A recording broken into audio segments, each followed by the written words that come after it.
Okay. Hello, everybody. Welcome on in. Thanks so much for joining us this month for this month's collaborative mentoring webinar series, Rooted and Ready, Designing Mentoring Programs with Purpose and People in Mind.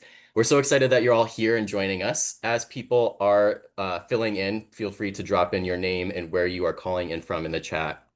Just as a reminder to click the three dots and click everybody so that everybody can see your response. So again, as folks are settling in, drop your name and where you're calling in from in the chat.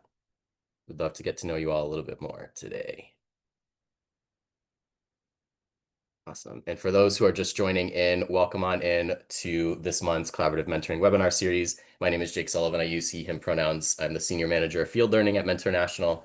Very excited for this conversation today. Awesome. Starting to see people coming on in. We got, so many different places. Wilmington, Delaware, West Virginia, Tennessee, Kansas, Nebraska. A bunch of people from Nebraska. Love to see it. Hey, everybody from Nebraska. Amazing. New Mexico, California. Awesome. So for people who are just joining in, welcome in. We're just giving folks another probably minute or so to settle on in.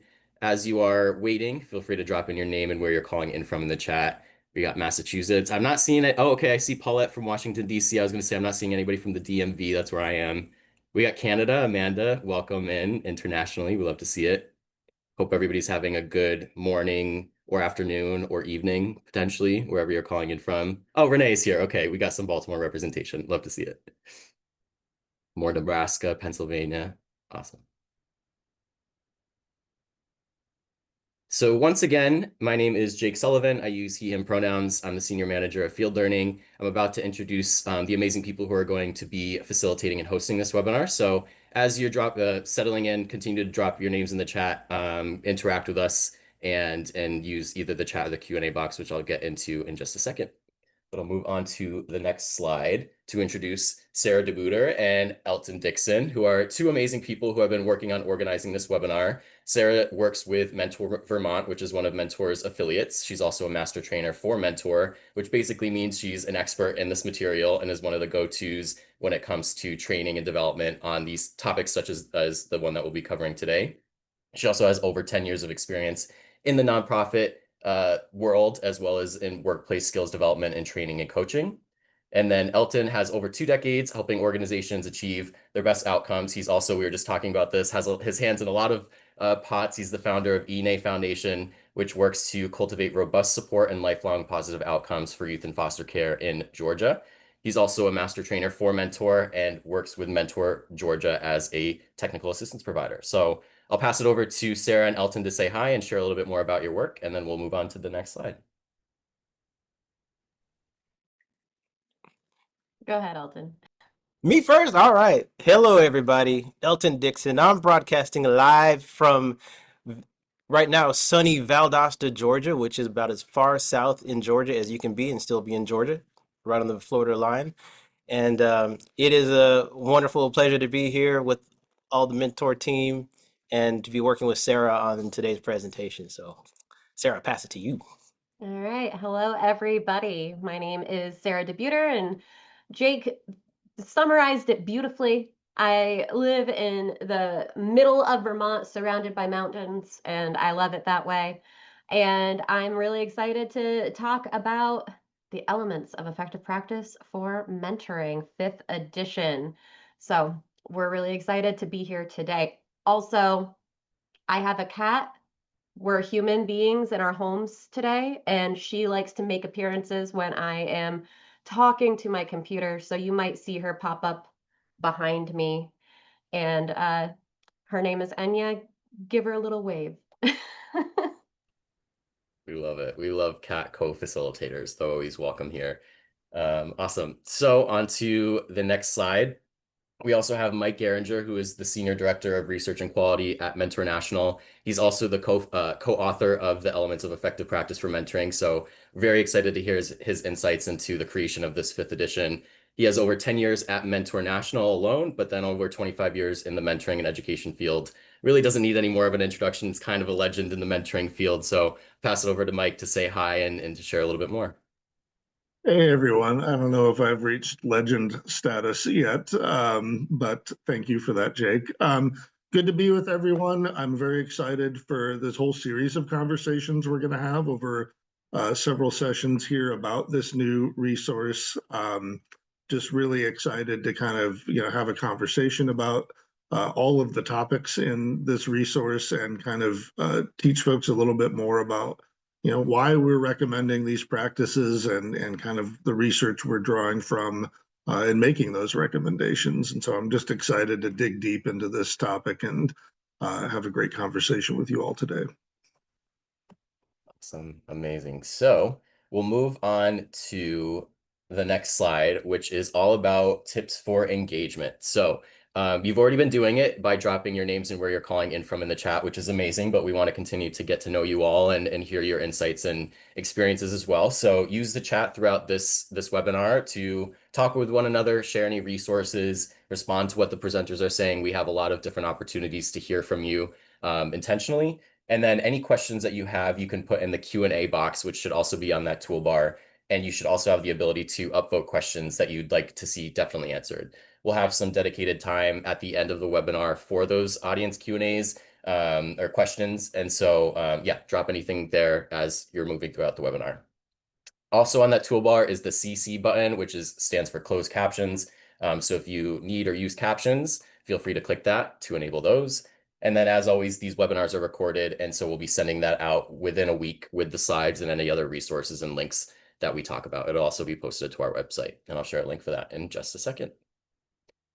So I believe now I'm passing it over to Sarah to begin the overview. Yes, thank you, Jake. So I think the first thing I will say is we recognize that while Elton and I have a master trainer hat, all of you here, or a lot of you here, are experts in your own right on this content. And we're here to talk about a resource to add to your toolbox and enhance the work that you're doing. This is also not a training. This is not a read through. It's a walking tour of the elements of effective practice. And we're going to take a little bit more of a laid back, hopefully fun approach as we go through this content with you today. And we're going to talk about some key differences. Elton, do you want to talk about some key differences to start? Absolutely. Let's see. Well, I'm sure most of us on this call are pretty familiar with where we've come from with the EEPM, and so this new version, it introduces some things that just represent a lot of hard work from a lot of folks that have been in the field for a long time.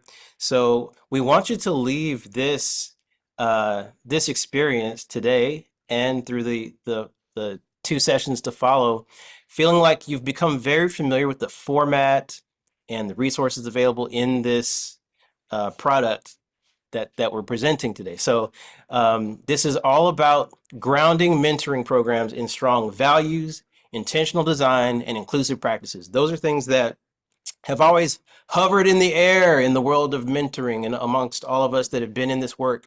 We discuss it, we explore it, but we wanted the resource that we look to as our sort of our guide and reference for a lot of the standards and processes to reflect all of that we've been thinking. So the team that built this really put that together. So we're gonna really focus today on just a few different elements. Element one, going into program values. Element two, talking about strong program design. And then we're gonna flow a little bit. We'll talk about that a little bit more, but we're gonna explore new features, talk about some insights from experts like Mike, and just help you feel like, hey, this is something I can dig into, and it's going to be a very practical tool that brings the processes and structures, but also the heart. It reflects the heart of what we're all about and makes it practical. Yes, I'm so glad you brought up the heart, Elton, because I think our next slide is going to show where we were, and then we're going to talk about how we got to where we are today, which I think is really heart focused. Mm-hmm. So the history here, the Elements of Effective Practice for Mentoring was first published in 1991. So, we're a pretty established resource. We've gone to college, we're in our 30s. We're really just hopefully getting our stride in life, right? It's evolved over time in scope and complexity to really take on different program models. I think that that was one of the biggest requests from programs as we've come out with new elements, is how do we apply this to all of the different program models that we have? And then we also have a continual improvement by experienced program staff. So the new addition is really rooted in a committee that and working group that worked really closely with Mike and other researchers to make sure that this wasn't just researchers behind a desk saying, this is what we need to do in order to have an effective mentoring program. It's rooted in experience. Super duper. Yeah, nothing to add there. That's for anybody that's used this product in the past, the older versions. Then you're gonna dig into version 5 to the 5th edition and say, man, this is refreshing. Oh, I love that change. Oh, that's really great. And if this is you're new to the work and you're kind of just taking a look at it for the first time, you're gonna say, oh, this is really well organized. I really like this. So either way, you'll appreciate the changes and benefits. Yeah. And I mean, the way that everything is structured is different too. For those of you that are really familiar with that 4th edition, you've gone through NQMS, 4th edition is old hat to you. We called those standards, right? We called those something different. The 5th edition, we have elements now, and we have broadened those elements. So instead of those 6 core standards, we have 16 elements. 16. But the reason that we did that is to really break down the work into something that's more accessible. We broke it down into sections, which we'll touch on in a couple of slides, but things that are also new. Remember those benchmarks that we had, those benchmarks and enhancements? We have checklists now, because who doesn't love checking something off to say, yeah, we do that. We also have questions for consideration and reflection built into every single element. So we have a different use of language. So there's a standard of practice. Those, remember, in the old edition, element 1, recruitment. Well, that's not that anymore. It's element 3 and 4. And we have recruitment for youth and recruitment for mentors, because they're different things and we approach them differently. So you have a standard of practice, and then a practice to support the standard, and then suggestions for adapting those practices to your different program models. Yeah. Sarah, could I jump in and talk about that change a Yeah, little bit too? absolutely. Thank you. I think, and I don't want to talk too much about the old edition of this resource or those previous editions, but I think one of the things we really wanted to do with this new edition is talk about this work in a more flexible way, because everyone loves the term best practices, right? We all want to do best practices, but a best practice implies that you've tried a whole bunch of different ways of doing a certain thing, and you found the one best way to do it. And that's been something that the mentoring field has been striving towards. We want to do evidence-based best practice as well. The reality is, of the mentoring field, the longer I've looked at it, there is such tremendous variety in the work that you all are doing out there. You're doing it for youth of different ages and needs. The focal points of your programs are different. You're using different types of people as your volunteers. It's happening in different settings and schools and in 1,000 other places where young people and adults are together. And so that makes identifying best practice a singular thing very hard, right? What I see more in our field is a range of good ideas and a range of good ways to get this work done well for kids. But that means that, look, if you're in a medicine thing, like there is a way to put a stent in a human heart, right? There's probably like only one good way to do that well, but that's not mentoring work, right? And so what we tried to do with this edition is increase the flexibility of this so that it is more applicable to more of your work. We got rid of some of that nomenclature around benchmarks and, there's still things that we recommend programs do, and we're going to talk about the kind of first batch of them in this book today. But the vibe I wanted to have for this resource is that you all, the practitioners on the ground doing this work in communities all across this country and in Canada, since we got a Canadian here today, you're the ones that are in charge of this work, right? Mentor is offering you suggestions and guideposts and a roadmap, right? But you're the drivers of what's going to work in your communities and for your young people. And so it was important to really have a blend of like best practice-ish kind of information in here, but also you both mentioned the heart work, right? There are some things where research can't give you the right answer. You got to talk to your kids and their caregivers and parents and your community as a whole to find out what's going to work. And so I just wanted to really reiterate that point that I think this edition really brought some heart and soul to what had been previously a very clinical, here's how you should do it kind of resource. We still offer some of those suggestions, but um, we wanted to make it clear that there's more than one way to do this work well for different communities. And so I hope this version honors that spirit. Um, so Thank you so much, Mike. Yeah, and I'm glad you brought that back up because what's new, we have a whole new element specifically on caregivers and assisting them in engagement. And every single element really drives home how to create a community where youth have a sense of belonging. Ooh, sorry. Where youth have a sense of belonging.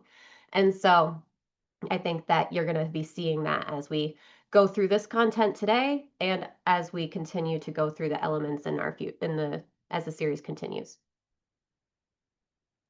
Yeah, I will say, as a technical assistance provider, I love these additions to the resource because, people, like you said, Mike, they're coming in all kinds of different programs and different needs depending on where they are.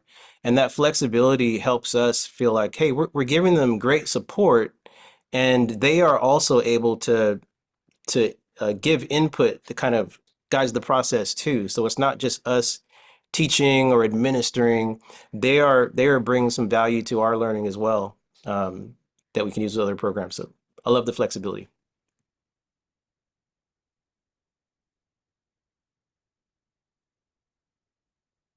I love this grid, Elton. And what do you notice about this grid as we look at all of the elements put together? Well, if you remember, looking back to the old versions, like you said, there was a way that the standards were described. But here, the authors, the creators were very careful to use action words to kind of launch us into each of these elements and to kind of give some life to the activities that we're doing. It just fits the whole theme of the guide of the resource to have action words that we can latch onto. Yes, thank you. And I think that being able to attach an action to something makes it more, you know, accessible, right? You know that you have to go out and find youth for your program. You know you have to recruit mentors. So even though that element 3 is youth recruitment, we have a different word because we need to find them, we need buy-in, we need to make sure that the landscape is there. So I think this is a really great grid to see all of the elements together, and you'll notice the different coloration. We're going to dive into the different sections of the elements in the next slide. All right, so we, Mike and team and cohorts, broke down the new elements into 3 different sections. And these sections are so important because the first section and the third section are brand new. We haven't seen these before. We've maybe worked on them in TA. We know that it's something that we need to have, but now there's a whole element dedicated to these topics. So section 1, which is elements 1 and 2, are the foundations of quality mentoring program. So this section covers the importance of strong foundational values and program design as cornerstones of the mentoring effort. We're really going to be focusing on section 1 today with a little bit of section 2, and we'll explain why we did that later. Section 2 is the elements of effective mentoring services. So these are those core standards and some, right? So instead of having recruitment lumped into one thing, we broke it out into 2 elements. Instead of having screening and enrollment lumped into one thing, we broke it into 2 different elements because how we approach that work is different depending on who we're talking to and the audience we're engaging with. We added an element, specifically ongoing caregiver engagement. That's element 10. So that way we are intentionally continuing to engage in families if that's applicable to your program and the community. And this section covers the practices that help participants build meaningful mentoring experiences for your program. Section 3, which I think is really important, and a lot of people will try and sleep on this. Don't. I'm just going to say don't, because this is really the practices to support organizational health. And this section addresses practices and aspects of organizational development and management that build capacity and enable a program to grow, improve, and thrive over time. Now, some of you might be thinking, well, I have a very small program and I'm just a part-time coordinator with a volunteer advisory board. This still applies to you, but we'll dive into that 2 webinars from now, so we won't go on about that. Absolutely. And So, I I hope that you get some good feedback from all of you on the call today about how well we do it, how good a job we do explaining the importance of setting that strong foundation. And a lot of times, um, after we built the program, we're kind of rolling along. We feel like, man, we've already done that. We've looked at our early stages. We looked at the mission statement. Let's keep rolling forward. The services, that's the fun part. But we hope that today we are able to communicate and inspire you with the importance of that foundation, because that's the soil from which those services grow up, your garden grows, and then you want to be able to keep it healthy, keep a healthy garden. So that beginning place, it's worth a really close look, even if you've dug in there before. And a lot of times we're thinking, oh man, that means we got to go do a brainstorm session again with our board. We got to go do all those things all over again. Maybe, but it's worth it because what we're doing is, impacting lives through relationships. So it's worth the effort. and I'll just add, we really beefed up section 3 in this. Because I think, look, you can have a really good vision for your program in section 1 and have kind of a really good plan. You can implement that plan really well by doing the things in section 2. But if you're not, to use your garden metaphor, if you're not adding some compost back into that soil and, tending to it properly by, doing sustainability things, marketing things, evaluation things, you run the risk that maybe all that work was for naught, right? And I think what Section 3 is trying to avoid is something that I have unfortunately seen many times in my time in the field, and that is kind of sudden and catastrophic program closure. You run out of money, you lose the grant that was keeping everything going. Corporate sponsor decides to give money to a different cause this year, and all of a sudden, you have a bunch of young people and mentors that have to stop seeing each other, or that the work of the program kind of dissolves. We know from mentoring research that mentoring relationships that end suddenly and kind of early and under bad circumstances can be a harmful experience for young people. It leaves them sometimes worse off than if they'd never got a mentor in the first place. And so I just want to draw a through line between section 1. We're about to talk about program values, the values that are informing your work. I think we would all agree there's a do no harm ethos that needs to surround mentoring work, right? But you're going to do harm if you suddenly close your doors because you were negligent on the things in section 3. And so there is a through line that goes through all of these chapters, and it's all about making not just a good program, but a program that's going to thrive for the long term, which is tough these days. It's not an easy funding environment, but there were some things that we felt it was important to really say something about around. You can't just focus on the kid work, because if you don't tend to the garden properly. You know, I will not extend the garden metaphor much longer, I promise. But I just wanted to make that connection for folks. There really is a through line through all three of these.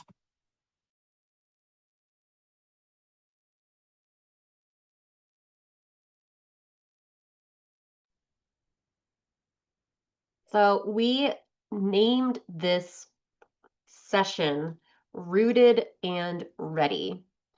And the reason we did this was we really wanted to align values and program design with intentional action, which is why we dip into section 2 just a little bit. Yeah, nothing to add there. Just, I guess the next slide kind of maybe gives a little illustration of this. And this one has some builds, but I'll just start right here for a second.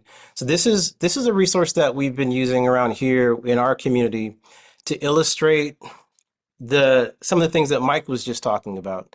Many different types of programs, many different levels of experience or things that they're focusing on.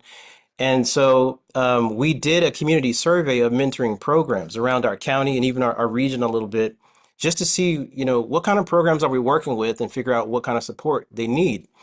And this is an illustration. It's not like straight data from that survey, but it's just to kind of illustrate the point. We definitely had different types of mentoring programs focusing on different types of community needs, like workforce, academics, maybe recreation, just like building social skills, but quite a few that were focused on youth development and where they hope to have relationships be in behavioral intervention.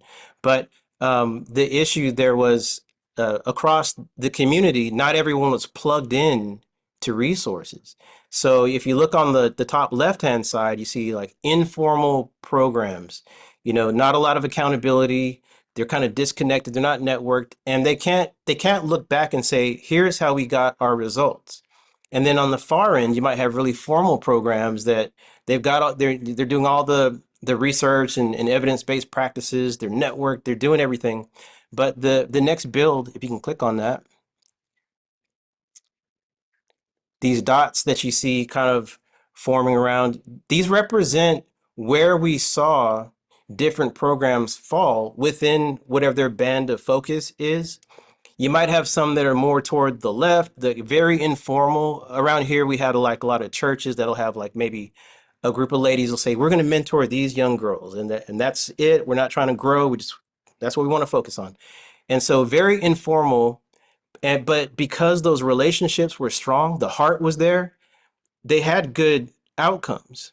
Could they duplicate them? Who knows? And then on the other side, we saw some programs that had lots of formality, lots of structure, lots of, you know, data collection and all that. But it was like they got so tied up in administration, the heart was lost, and maybe those connections weren't as strong as they could have been. If you're looking like in that workforce community service band that's kind of represented there. So the version 5 edition, the 5th edition of this EEPM does such a tremendous job of combining, like we said, the structure and the heart. So if you hit the next one, we want to see programs move up and to the right.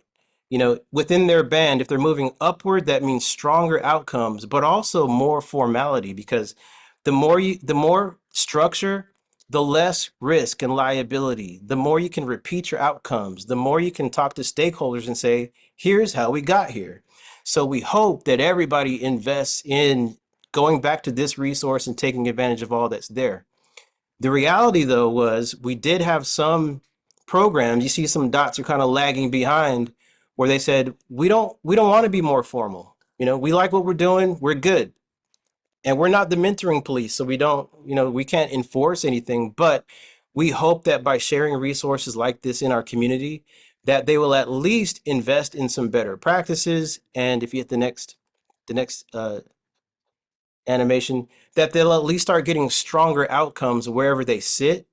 And also, hopefully, they'll taste and see that more structure is a healthy thing as you keep the heart in your program. So this is just sort of a picture of how we try to strike that balance. And again, going back to the resource we're sharing today is the perfect tool for working in communities like that.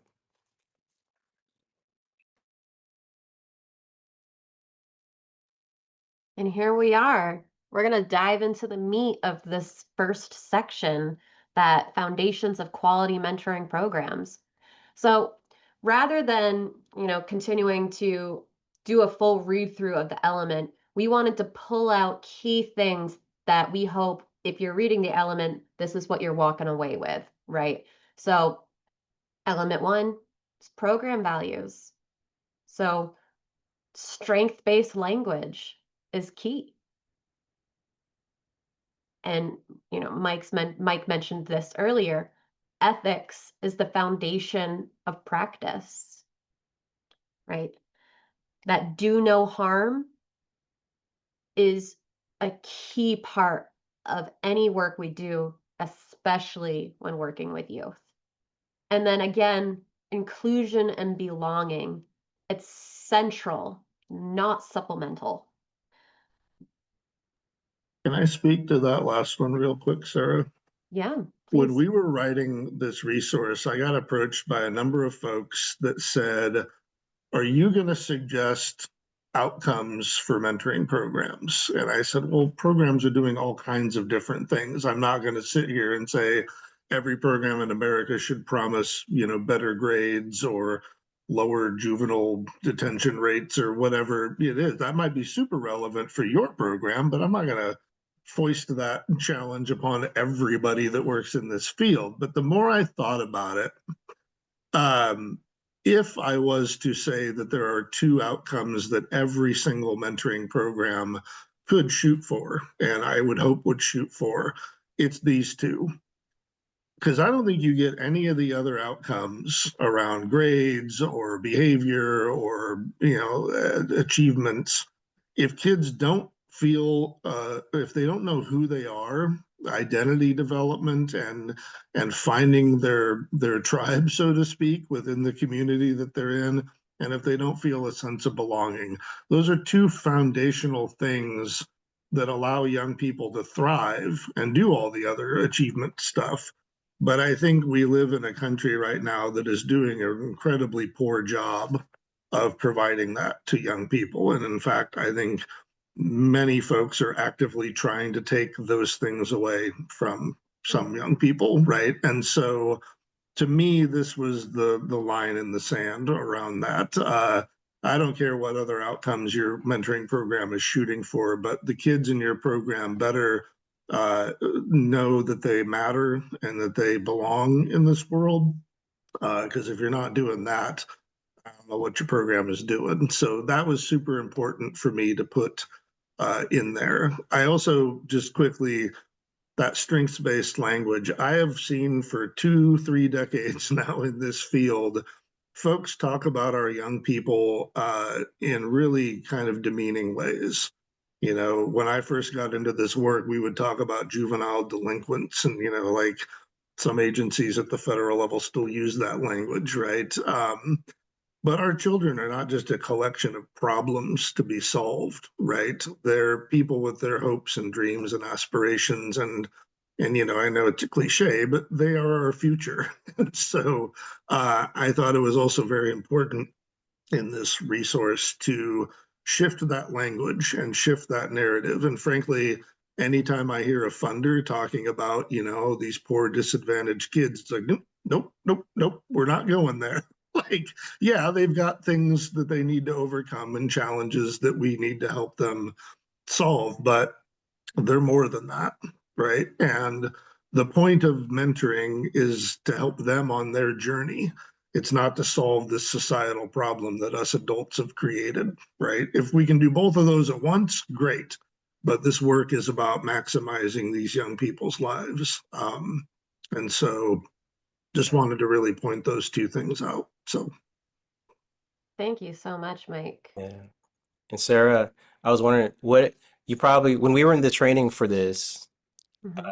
this is one of my favorite parts of the discussion because going through this, it forces you, it makes you confront your biases. And I think it is so important to take a second look and, while you're, you have your values, you have the the mission that you believe you're supposed to be going after, but you do want to comb through it again and make sure that you're not out there because of pity or because you think you're the savior, but because you really do want to be an ally and a support to young people. And that those kinds of things can sneak their way in accidentally if you don't confront your biases. So this I just remember that from our training. Yeah. Yeah, absolutely. And I think I do wonder how many people actually go through an intentional exercise to evaluate their values as an organization before creating their mission statement and their vision statement, right? Yeah. I can tell you when I first joined Mentor Vermont, it was right when we were creating our brand new strategic plan. So we updated our mission. And I said, we need to do a values exercise as part of our all staff retreat. And my boss uh, was very hesitant. He just wanted to do a mission. We had a mission. We just need to update it. It's going to be great. And I can tell you, he's done a complete 360. We have our values smack right in the middle of our website and in all of our stakeholder documents because it's important. And now we've actually rolled in our values into our staff reviews just to make sure we're staying accountable within ourselves that we are adhering to our values and practicing what we preach in the work that we do. I love it. I love hearing you stand up for you stood up for that with your boss. That's important. We're going to do a little bit of an activity since you all have been listening to us talk. Yeah. Now, there's a little bit of a competitiveness with this activity to start because we're going to do a word cloud and only the first 50 people will actually be able to engage in that word cloud. So how fast are you with your phone or your web browser? So Jake dropped it in the chat as well. If you don't have a phone or a smart device to use the QR code, you can go to that website and enter that code. And then after the word cloud populates, if you didn't make it, it's okay. You can drop your answers in the chat. So our question is, if you looked at your mission statement today, can you share examples of strength-based language and what is it? So I'm going to share my screen. And Jake is going to give me access so that you can see this populate.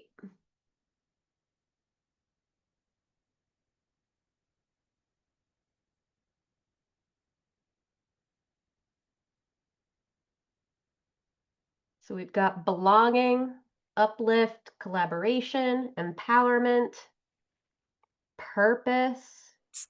These are looking good, Sarah. They are. And we still have a lot more room for people. And it looks like I fibbed. It looks like 50, 45 of you. I mean, looks like only 45 of you can do this in the word cloud. Integrity, advocacy, belonging. And for those of you that don't know how Mentimeter work, those of you that enter in the same word, multiple of you, the bigger that word gets. Yeah. So the fact that belonging and accountability and support and empower are some of those biggest words tells me that a lot of you are paying attention to those values that we're talking Mhm. about today. This is very encouraging to see from the field. Awesome. Lead, love, ready. Any other words that are popping out at you, Elton? I love seeing resilience. That's just a word we use a lot in the world of foster care. Mm-hmm. I love collaboration because it's that's kind of got that youth agency in there, both participating, perhaps. Um, yeah, And in the chat, we have more belonging, scaffolding. I love that. Empathy, thrive. Yes. Interest-based. Sarah, Passion. do you want me to, after our cloud builds up a little bit, maybe we can talk about some examples because they did such a great job. I mean, everybody's got some great Yeah, language here. Maybe it's good just to compare to what we want to avoid, and while we're yeah. working out our field, help others avoid. I Well, think let's see. that's a great idea, Elton. Go ahead. All right, here's one. No, there's no organizational name attached to these. They're all anonymous to protect the authors. But so some problematic language might be something like, our mission is to give voice to the voiceless. Okay, so what's wrong with that? Well, it's got good intentions, right? It's, of course, we want to lift people up, and where they're weak, we'll give them strength. But the whole point is to point out that people aren't voiceless. Maybe they're not being listened to. Maybe there's an access issue or something like that. So perhaps an example of an asset or strength-based version of that would be, our mission is to amplify the voices in our community. They're speaking, but let's give them some support, some inspiration, some opportunity to do what they're already doing, but connect with them to do it in a more impactful way, you know.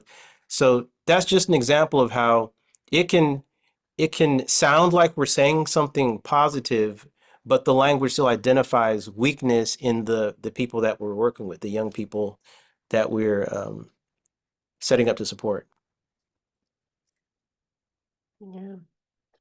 Well, I thank you also so much, sometimes see everybody. weird blends of strength-based and deficit-based, like in the same sentence of a mission statement, right? And it's, our job is to empower and support the thriving of delinquents, or like that's an extreme example, but I do see sometimes it's about the verbs of what you're doing for them, right? But sometimes it's also like, what are the descriptors I'm using of the young people we serve, right? Or the community as a whole, right? I've seen whole neighborhoods described in not great ways in mission statements and stuff before. And it's not just that it's a misrepresentation of them. They are seeing those words like in Yep. federal programs. The title of the funding for youth in foster care is neglected and delinquent youth. Neglected and delinquent. And that, how do you feel as a kid when you're going through your in your group home and you hear that that's how you're identified? That, not really encouraging. But and there's so much more they're bringing to the table, obviously. And it's a But that, barrier, right? We're going to talk about youth recruitment and finding youth for our programs here soon. And how many times have we, as people running a program, have to try and destigmatize mentoring because adults out in the community think, oh, well, isn't that program for kids who are struggling or have challenges or behavioral issues, or they're from a difficult family? And how many times have we had to educate families to let them know this program isn't just for kids that are struggling? Because what kid wants to be a part of a program that's going to be a big flashing neon sign saying, I have a mentor, subtext, because I am a problem kid or I have a difficult situation? And I So will, can I mentoring's for piggyback on everyone. that, Yeah, Sarah? go ahead, And Mike. we've done that to ourselves as a field. I just want to make that clear. Like, we've really caused that problem, and it's pervasive to the point where I had a research project I was doing with a colleague up in Washington State a few years ago, and she at the years ago had lived on an army base. Her husband was in the military, and so they had them and their kid were living at the base up in Washington. And a research colleague of mine actually was starting up a program on that base for children whose parents were deployed. This was during our very long series of wars that we've been in, but yeah, it was, the point was to, like, hey, we're going to provide some mentoring support to kids who have a deployed parent, or both sometimes were deployed. And she was approached by my colleague, didn't know him at the time, this is 15 years ago, and was offended that they had wanted to get her child into this mentoring program because the stigma around why you need a mentor was so strong. And I just remember thinking, and she now feels a little embarrassed that she reacted that way to it. But yeah, I think the more you talk about young people as just a collection of problems, it really that has. So we're trying to put that genie back in the bottle, right? And I think it's going to take a lot of concerted effort, especially with funders. I mean, look, a lot of folks invest in mentoring because they care, but boy, their understanding of the problem and its causes and is not great sometimes. And so we have a real education responsibility to do moving forward, and I hope folks embrace that. Because Yeah.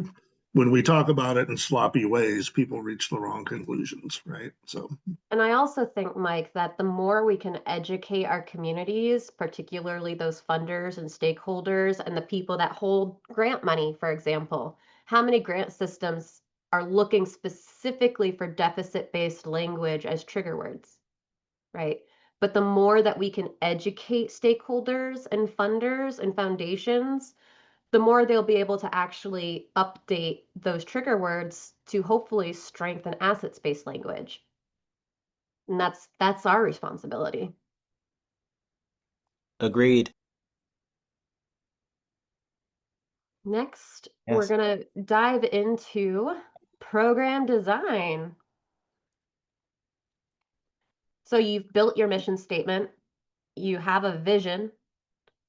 And so next, we need to think about our foundational documents. Now, a lot of people will skip these steps or they'll just do the very basic minimum so that they can get to the meat of that program, which is recruitment and enrollment and then actually having matches.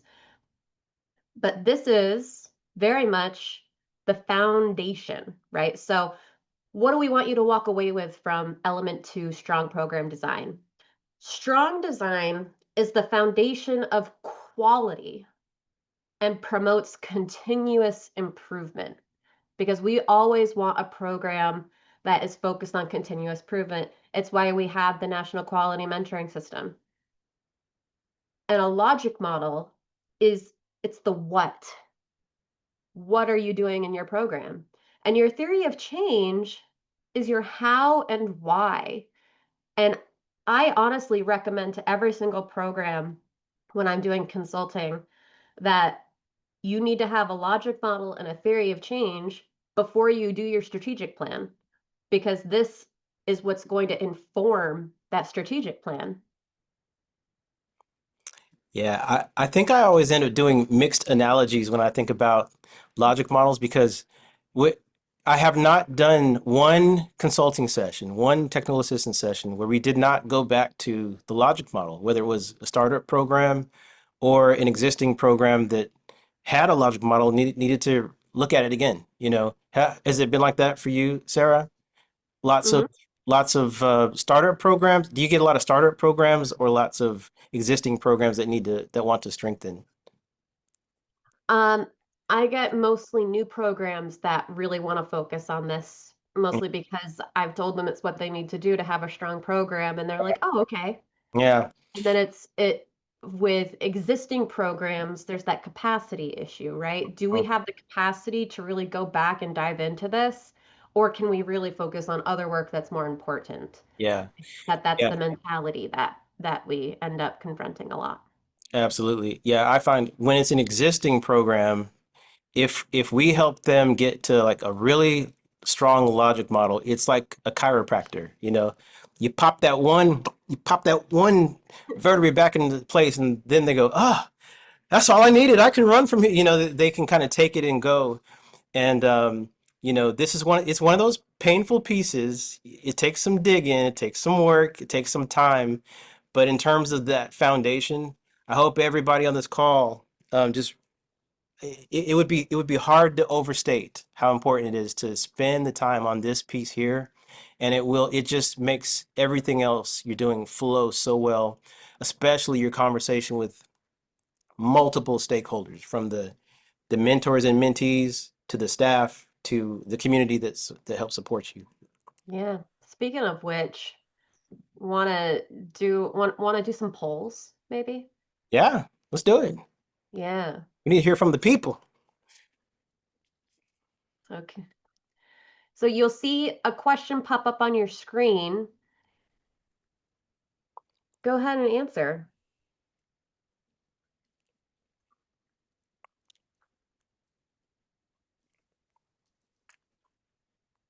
Okay. I It's fun to see these bars change, huh? love this. There's nothing like real-time data to just tailor the talk. I love this.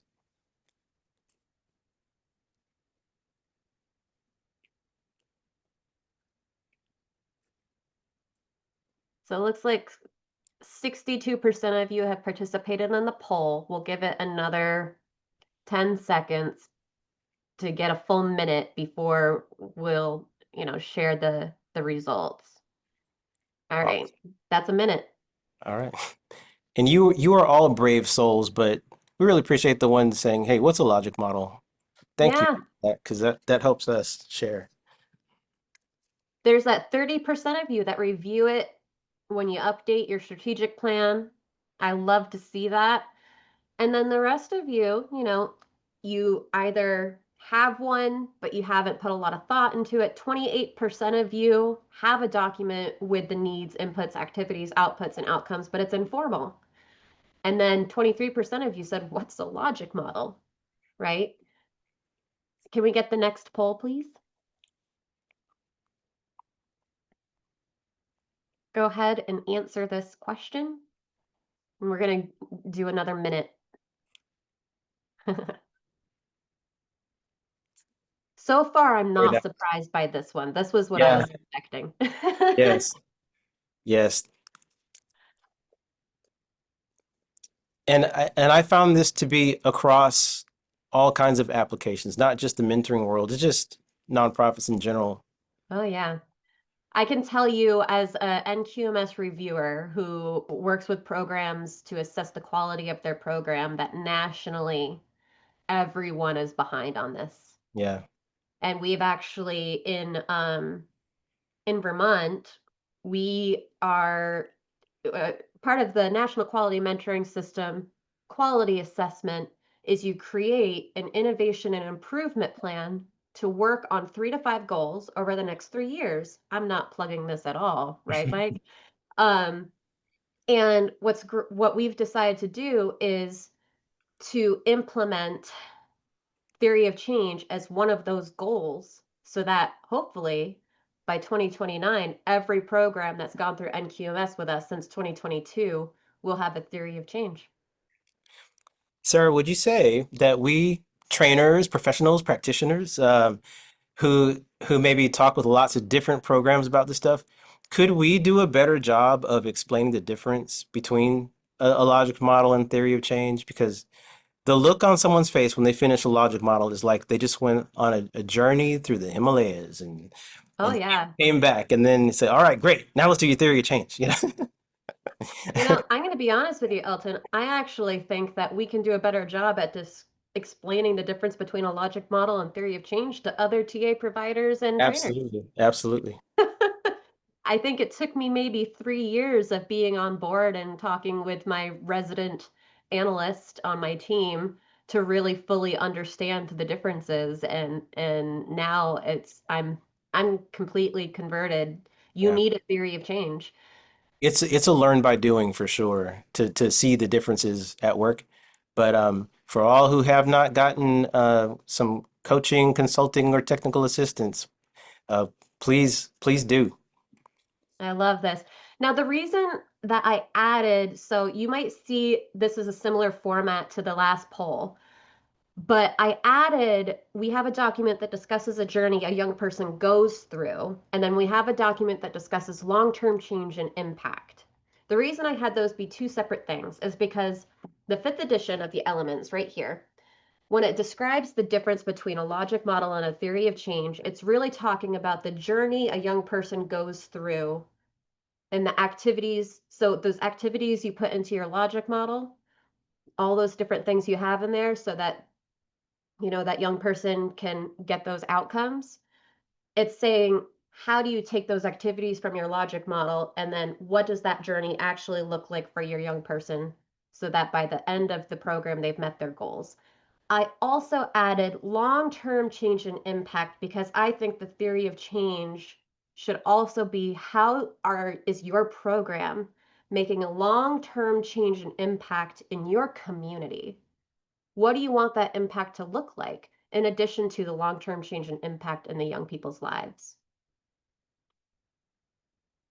As you can see, 44% of you said, what's a theory of change? So that tells us that we have some work to do, and this element is really important.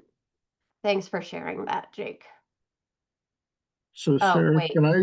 can I chime in here really quick about theory of change and why we added that to this edition? And I'm going to speak a little bluntly here. Mm-hmm. So I hope folks don't mind. I look at a lot of evaluations of mentoring programs. I probably looked at maybe 1,000 of them in my career. And the reality is that many, if not most, mentoring programs don't really work. They don't work nearly as well as they could. Like, we know mentoring helps young people. I'm not saying mentoring doesn't help, but if you look at evaluations of enough programs, they tend to, it's a real mixed bag, right? And Elton, you showed this very well on the bands you showed earlier. Like, regardless of the level of formality, some programs are hitting the mark on outcomes and some are not. That's usually because programs that are missing the mark haven't really defined that theory of change. A young person walks in the door and we know the outcomes that we want to get them to, but in the middle is a big black box called mentoring where something happens. I've talked to so many practitioners who are like, oh, our program will help prevent, teen pregnancy. Okay, how? Are your mentors having abstinence discussions? Are you using a curriculum around making good health choices? Are you handing out condoms? Like, what are you doing to move the needle on that? Like, how are you getting there? Or we bolster graduation rates. Okay, great. Most of your students now aren't really coming to school very often. So how are you getting them from this very far place to I'm getting good grades and I'm graduating on time, right? You can't just hope and pray. A lot of programs do what I call the hope and pray model. We give them mentors and then some nebulous good thing happens and then magically we get out. No, that's not good enough anymore for our field.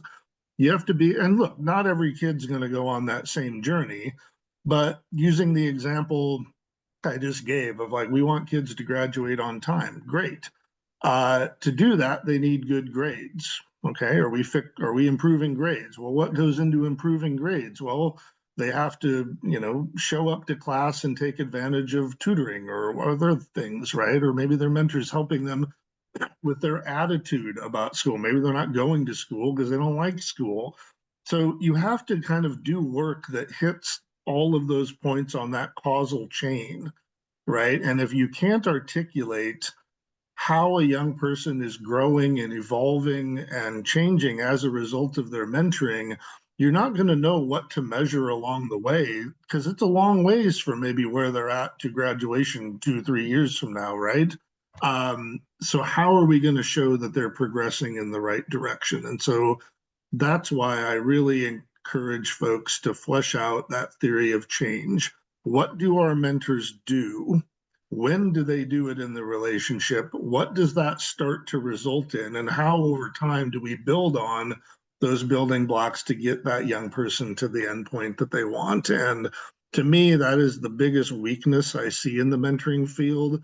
We all provide love, we all provide support, we all care for our babies, to borrow a phrase, but we got to be smarter about the intervention. We're intervening in people's lives when you're running a mentoring program. And so there's both an ethical responsibility around that. We just talked about values, but I also think there's an obligation to do that in smart ways, right? And really know where it is we're trying to go and not just think about that endpoint, but how do we get there?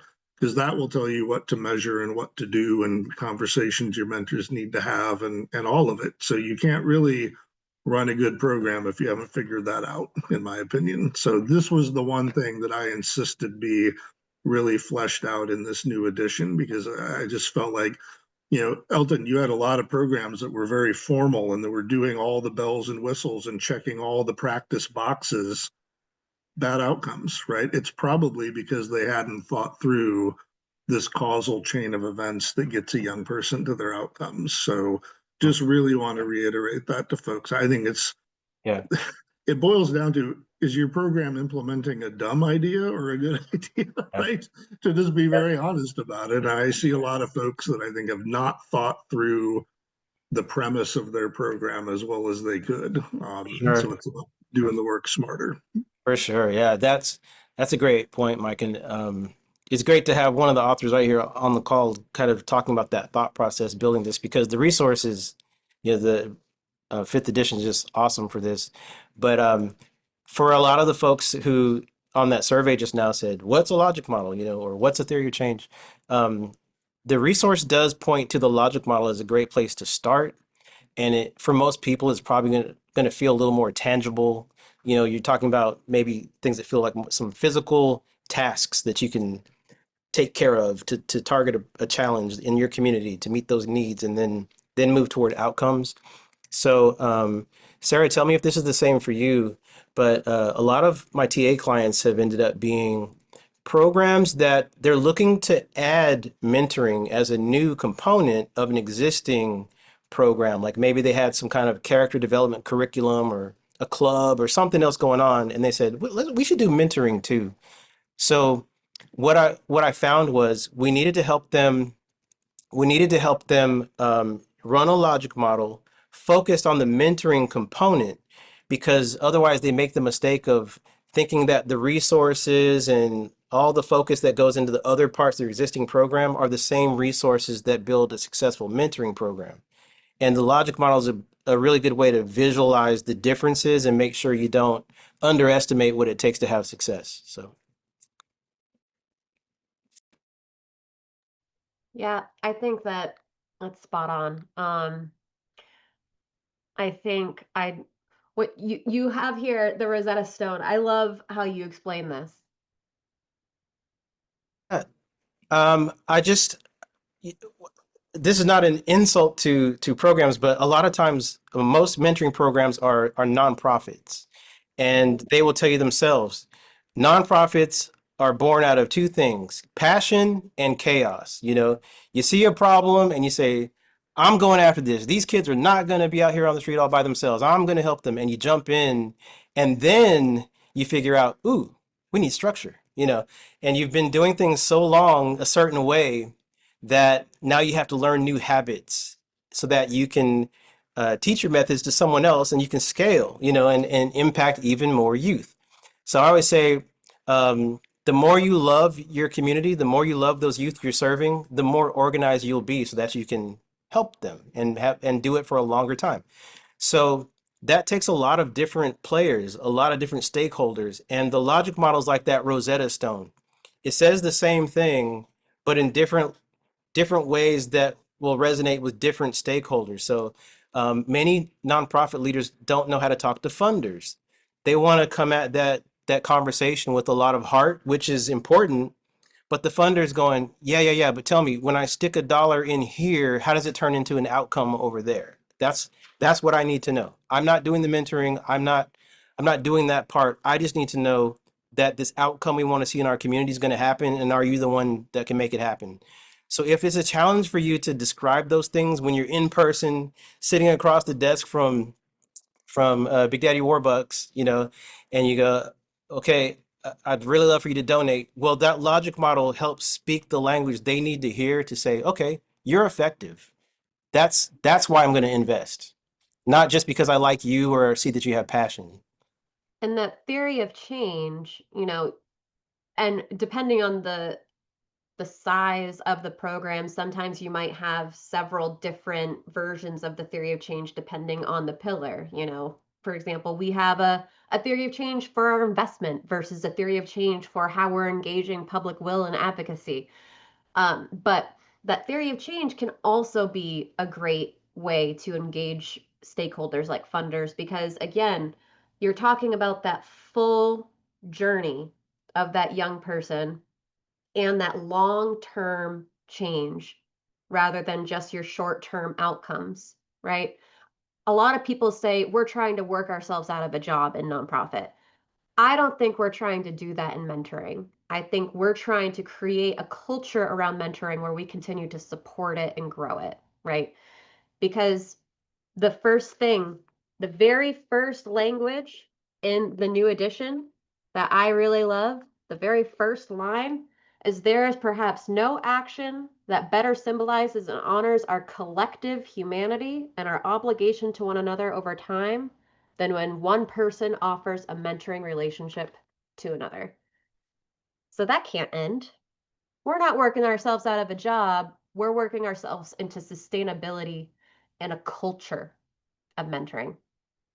Um, we're going to go to the next slide. I did drop a question in the chat if you can answer it, but just for the sake of time, we're going to keep moving forward. Elton. All right. So as you might remember from our grid, that 16 box grid, we have just completed talking about section 1, the foundations, the soil of the garden. And then the next two boxes that you come to in section 2 have to do with recruiting, finding those youth participants, the mentees, and then recruiting those qualified mentors. And what we want to highlight is, though, even though they're kind of broken out into separate sections, there's definitely a bridge between the two, because when you know your values, you know what it is you want to focus on in your program, that's going to shape how you communicate with the community. And if you stay true to that, you will find those folks that are drawn to your program. You will find them because you're staying focused and consistent with your message, and so that will help you avoid creeping away from your focus to find your mentees and mentors. It'll help you provide more focused services to them, and it helps set the expectation for why they're coming to be a part of your program. So they are definitely connected, and we aim to prove that in the next couple slides.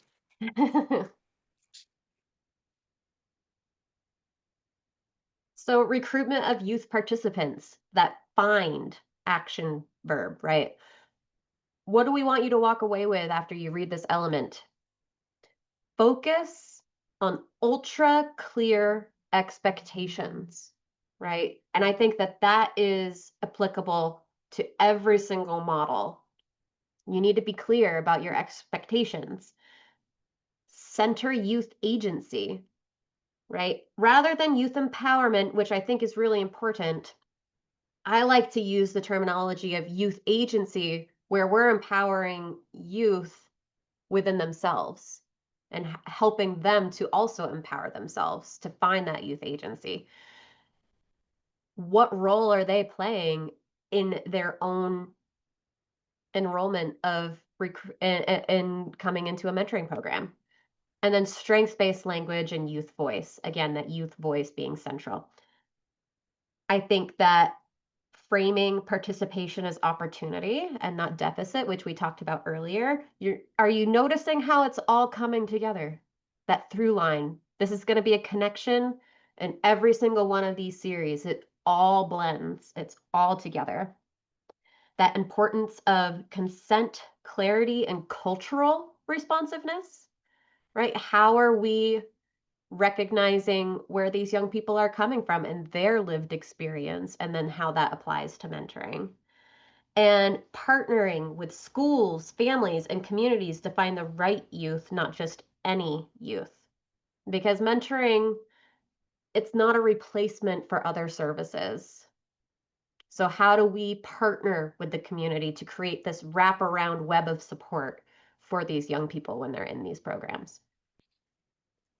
And I want to reiterate that, Sarah, because there's another through line to values there, right? Which is, I think it probably crosses an ethical line to be offering mentoring to a young person who really, if they most likely need like clinical services or other professional level supports, right? And look, sometimes people come to mentoring programs because maybe they don't trust those institutions or services, right? Mentoring may feel like a better fit, and it doesn't mean that you can't serve young people that have some really serious needs. But I also think every mentoring program needs to be realistic about what their mentors, who are often lay people, volunteer. I know you train them well to do the mentoring role, but they're not clinicians, they're not case managers, right? And not all young people are in a ready to benefit from a relationship like this, right? And so when I see all of those evaluations that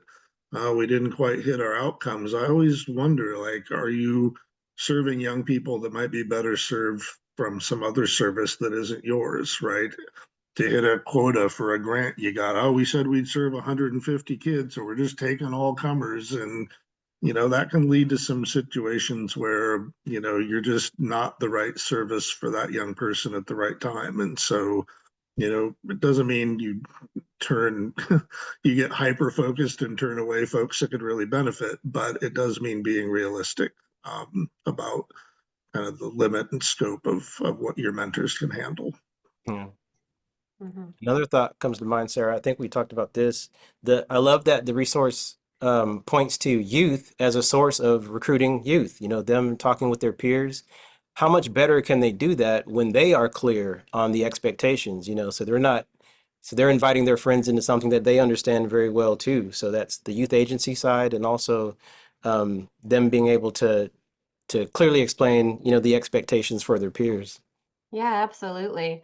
I asked my mentee, who I've been matched with for 2 years, how she describes having a mentor to other young people.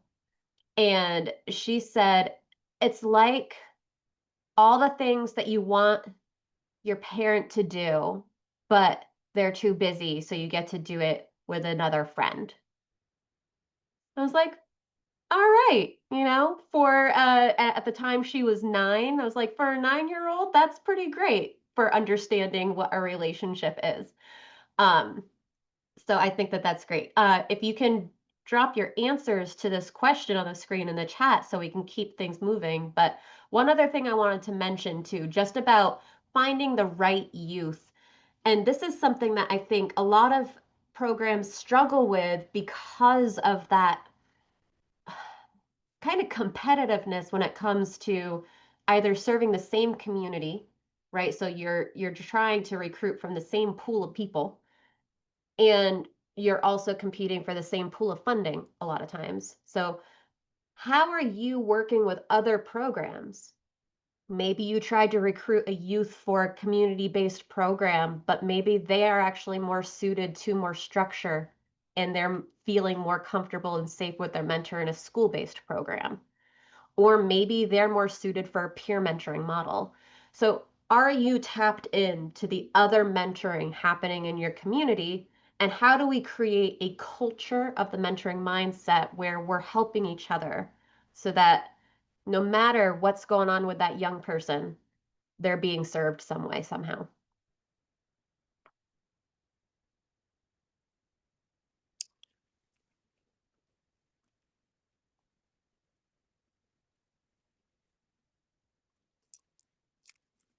Would you like me to talk about this one?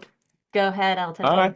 Well, you see that as we talk about recruitment of mentors, a diverse and appropriate pool of mentors, it starts with the same statement that we thought we want to highlight, which is again, focusing on ultra clear expectations. For anyone that's been out there trying to connect with people who you thought might make great mentors, you probably encountered the statement, "I'm not good with kids," or "I wouldn't know what to say," or they have some initial responses that just reflect that they're feeling unprepared. And it can be tempting to say things to them, that kind of we're trying to calm their fears, but we're kind of also moving away from the reality of mentoring. It can be challenging. So, how do we balance that? How do we keep from scaring people away? And what we really want to do is just respect respect people by telling the truth. It is challenging, but look what our community gains by doing this and for you being a part of it. And there's no such thing as a perfect person. So if we could only recruit perfect people, we wouldn't have any mentors. But if you can stand in that position and with that young person and say, hey, I'm growing as you're growing. I'm a little older, I'm a little further down the road, but I'm going to learn from you while you're learning from me, and I'm gonna model what it looks like to handle some of these bumps in the road, you know. So if you can do that, that's one thing that kind of calms their fear about having to be perfect. And then on top of that, if you let them know our agency is we are positioned to give you tons of support. You're not just out there by yourself. We've got the resources, support, communication, all that, the insights to help you. You're not by yourself. So that's about the best you can do, unless anyone's got anything else from the field that you've included in your conversations with potential mentors. Just letting them know the reality. But number one, the rewards are great for them and their that relationship, but also for our community, that mentoring mindset in the community, and then the support is there to help make it great. So that teamwork hopefully brings more people into the field. Yeah. And are you connecting your mentors with each other, right? I find that both mentees and mentors love seeing other mentees and mentors. It's some of their favorite things to do is to see that they're part of a community, right? And are we recruiting mentors who reflect the diversity and lived experience of the young people served? And are we using authentic stories, social networks, and current mentors to extend outreach? And then finally, you'll see values-based messaging aligning recruiting with ethics.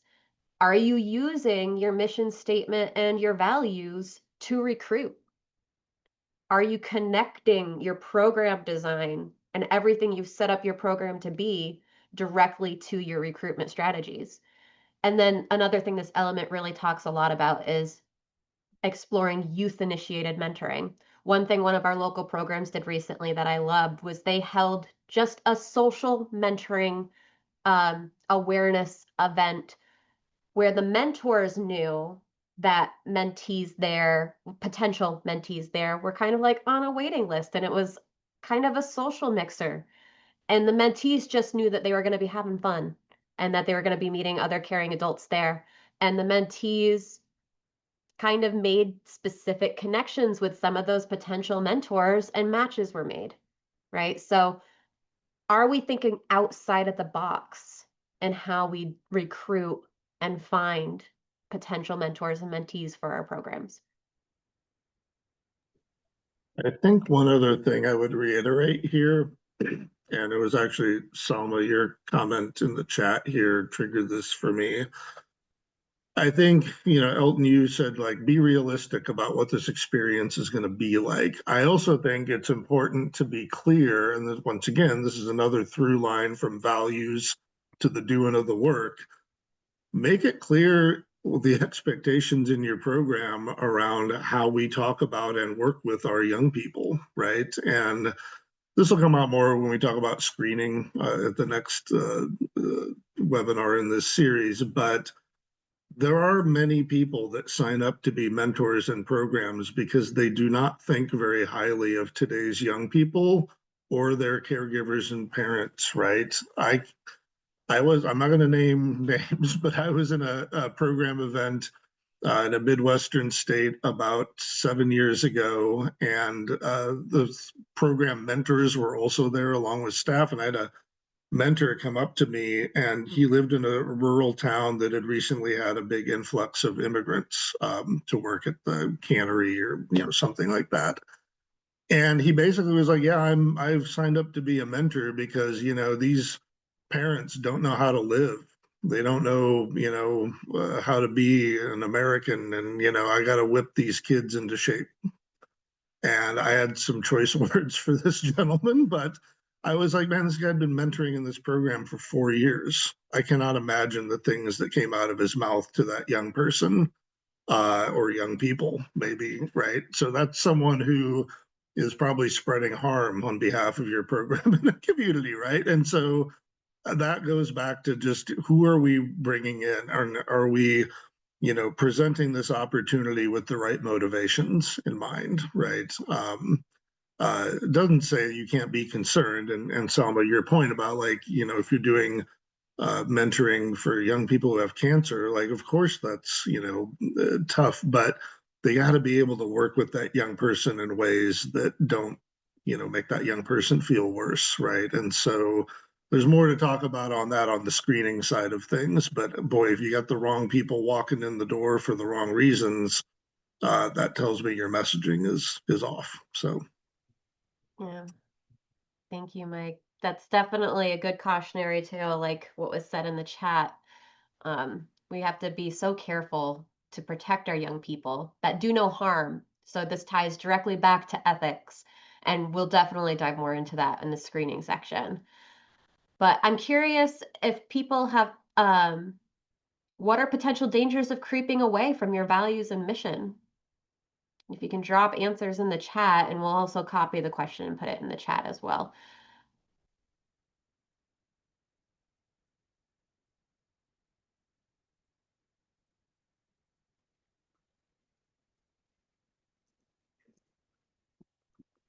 Yeah, I Poor see outcomes. outcomes. Yeah, Mm-hmm.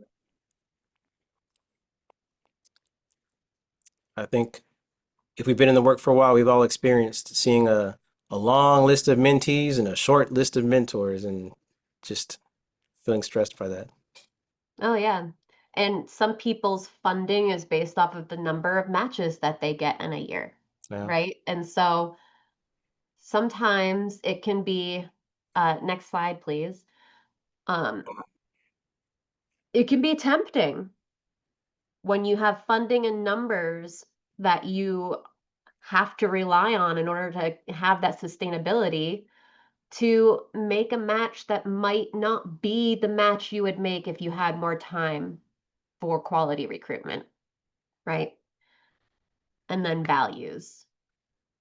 Does your program focus on the values that you've developed for your program design? Quality over quantity will get you more quantity every time. that's right. It might take a little bit more time to get there, but a quality match and a quality program will get you those numbers every time. and I will say that like this doesn't mean your program can't evolve over time as new needs emerge, right? So, I think it's not a secret today's young people are dealing with a lot more mental health stuff than maybe kids were 10 years ago, right? So I'm seeing our whole field shifting to like, hey, what can we have our mentors do to kind of bolster, mental health stuff? But, I think that creep starts to really come in when it's like, well, let's turn our mentors into like light versions of therapists, right? That'll be fine. Mhm. It's like, that might be, creeping too far. So you can be flexible and evolve over time and kind of add to your repertoire, so to speak. But I've seen a lot of programs that are, it's like, oh, the hot new trend is trauma informed care. So let's like, well, I don't know, maybe you don't go in that direction, right? Like, may not be Yeah. appropriate for your mentoring program if it's focused on, college access or something, right? Like, so uh, chasing trends is never good, right? Yeah. Evolving in smart ways is good. Yeah, And also, I think maintaining your values isn't just applicable to the matches you're making, it's also applicable to the funding you're seeking. We were doing a solicitation to existing donors to try and increase the amount that they were donating to our organization. And we solicited one specific person who's been making a relatively small donation every year, but they have much deeper pockets. And they finally responded to us to say, I'm comfortable continuing to give the amount that I've been giving, but I won't increase my donation because you have your pronouns in your signature and a glaring diversity statement on your website, and you sent out a recognition for Pride Month in your newsletter. And so we met as a staff and decided that we were no longer going to solicit any funding from this person, even the small donation that they had, because we value more the young people we're serving and the safety of those young people and our values than we did the donation from that one person. And, we probably have other donors that haven't come out about their beliefs, right? And so there's probably other people that might fall into that, but that one person was vocal about it and open about it, and we knew. And so we opted to change our mind about it. So Yeah. that's just one example. And maybe smaller programs can't do that, but Yeah. I like that example about sticking to your values. You went back to your team to agree again on those values and what you were willing to deal with, any potential risks of that choice, but you've agreed together, so you're united and you march forward and be stronger. And that's really what we want is for if programs do decide that their values are changing, they're adapting to the community needs or something, let it be an intentional process and work with a TA provider, a coach, go back to this resource. It suggests many ways to go through that process with your team. Just, make sure it's well considered and that you have the capacity to do whatever that new mission is. Instead of just letting the mission creep pull you away. yeah, thank you. We have a couple of minutes, I think, for questions for Mike, Elton, and myself, and then Jake has some closing to-dos. Sure. Yeah. Well, first of all, thank you all so much for such an amazing conversation. The question that we have in the chat is from Wendy, and she's wondering, do you think there is a range of how many matches a program coordinator can manage based on how many hours per week they work? For example, if a mentor coordinator works 20 hours, they can manage up to 20 matches. Well, there's a really great staffing calculator that's available with the National Mentoring Resource Center that can help you figure out that exact thing. Yes. Um, I think generally the rule of thumb is 2 hours of match support a week, right, per match. Um, and that can vary. If you have a match that's been matched for over a year or two and they're really well established, then you won't need as much time. But also keep in mind that that doesn't include if you're a part-time coordinator wearing every single hat, right? Or you've got limited amount of time. That's not taking into account your time for recruitment, for marketing, for overall program management, the administration stuff, for applying for grants. And so the smaller your program and your staff capacity, that's going to count towards your overall staff time and needs. Yeah, and Sarah, I'll just add, I get asked this question from like a research perspective. I have yet to come across a really good research-based answer because, to your point, programs are so different and staff members have so many different things on their plates that I think it's almost impossible. The rule of thumb I give folks is like, you'll know you're doing too many if you start cutting corners. And, oh, I'm supposed to check in with people every 2 weeks. Well, it's more like every once a month, if that. That's the time when matches don't get the support they need and they're struggling. And I haven't heard from my match support person in 6 weeks. And so, the heck with it. I'm going to quit this program. They're not supporting me. Right. And so the magic number for you and your program, it is whatever it is. That tool Sarah mentioned will help you maybe calculate some of that.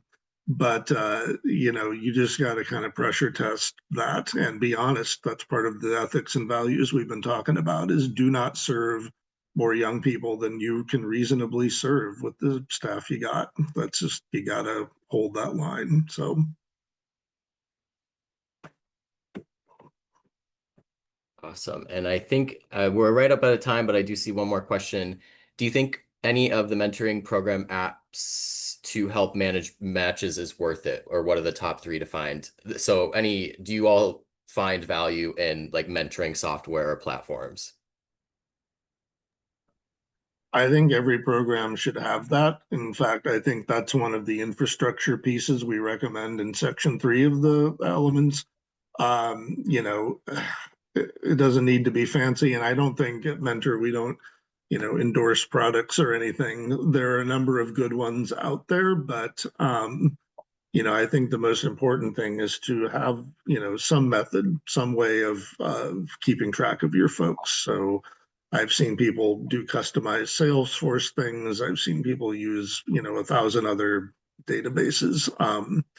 But I wouldn't do it on pencil and paper and manila folders anymore. It's 2025. So you got to have something. Awesome. Thanks for that. Awesome. Well, that is our time. So I do want to share just a few additional resources. I think it was Sarah who stated at the beginning of the training, a really important piece of framing here is that this was not meant to be an entire deep dive into the EEPM. It's supposed to be a first step in a potential journey of reading the resource, attending the next two webinars, and of course, seeking out extra assistance from our affiliates. We have affiliates all across the country, and you can click that link once we send out the slides or go to mentoring.org/affiliates to find yours. The Mentoring Connector is an online national database where you can find programs in your area or upload yours if it's not already there. And then both on the National Mentoring Resource Center website, again, I'll share that link later, as well as Mentor's website. There's a ton of other resources to check out, as well as on the NMRC, you can apply for no-cost training and technical assistance. As we've said, there will be a survey at the end of this. Once we close out this webinar, it'll pop up on your screen. Just take the 3 to 4 minutes, let us know how we did. It's completely anonymous, and that'll inform how we move forward with the next two webinars. And again, this is recorded, so you'll receive that as well as the slides and all of the resources that we dropped in the chat and that sort of thing. Word cloud. I'll make sure it's all packaged up nicely. And then last but not least, as we've mentioned, this is just part one in a three-part series. So join us next month on July 24th. The registration link that you registered for today is also the same registration link for the next two webinars. So you don't need to re-register. It should already show up on your calendar. But join us for part two, July 24th, 1 p.m. to 2:30 p.m. Eastern time, where we'll cover, it'll be a bulky section, but it'll cover elements 5 through 12. So a similar kind of walking tour type of vibe. But that's all. Thank you so much to Elton, Sarah, and Mike for, again, such an incredible conversation and all of the insight and experiences that you all bring. I know I appreciate it, and I know everybody really appreciates it here in the chat as well. I'm seeing all the hearts. So thank you all so much, and hope you all have a wonderful rest of your day. Thanks, everybody. Take care, everybody. Thanks, everyone.